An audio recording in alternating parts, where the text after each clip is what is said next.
Now,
the Amazon rainforest is being consumed by fire.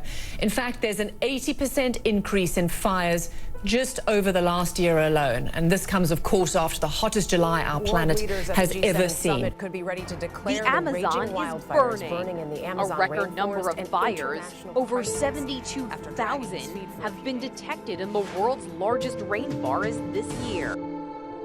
President Trump believes climate change is a hoax. We know this because he has said it over and over again.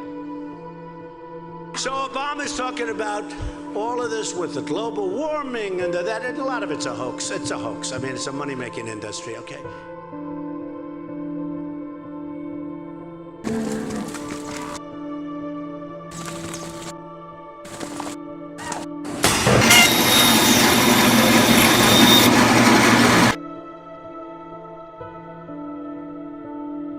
I mean, it's a money-making industry, okay?